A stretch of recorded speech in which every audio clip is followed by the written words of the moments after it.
Victoria Vicky Gonzalez is calling for the establishment of a residential facility where adults with severe autism can live an independent lifestyle here in the Laredo-Webb County community. It's a big request, but with the help of the community, she hopes it can become a reality.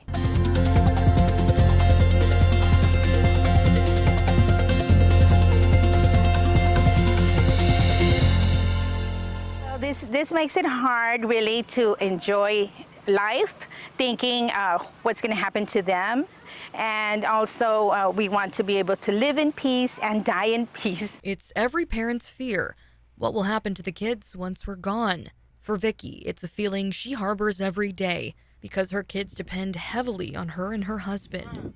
Vicky's 20-year-old son and 16-year-old daughter are both on the spectrum and struggle with verbal communication. In the case of my son, he cannot say any words. He just will grunt. He uses some signs he learned through therapy. He uses a communication device. But of course, someone has to be there to charge it for him. So that's why they cannot live alone. They need a caretaker. They need a place. Now, there are places in Laredo and Webb County that provide caretaker services.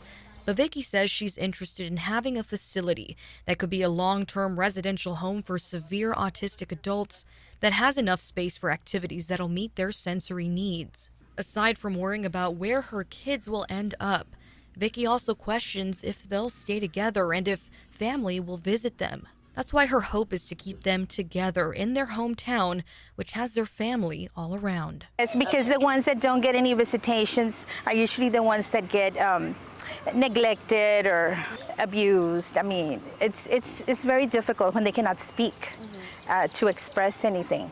So if they're here locally, people can drop in here and there occasionally. While it's a dream to build a center like this, making it a reality is the challenge. KGNS reached out to some of the top elected officials in the Laredo-Webb County area and asked what would go into a project like this. Webb County Judge Thano Tijerina says building facilities like these from the ground up is a challenge but possible. I think it's a great idea, but it would be very, very difficult. And that's not to say that it can't happen, by the way. And City of Laredo Mayor Dr. Victor Trevino says more funds need to be dedicated to our medically underserved community. It takes funding agencies. First of all, we need to have also health agencies.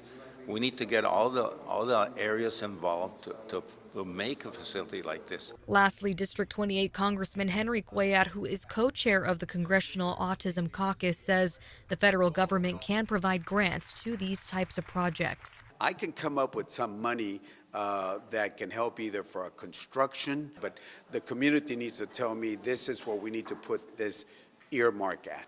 It'll likely take the partnership with a for-profit or non-for-profit organization to get a facility like this created. All leaders are in favor of this and agree that more public input and interest will be needed to push the needle on this idea. For this KGNS On Your Side story, I'm Brenda Camacho.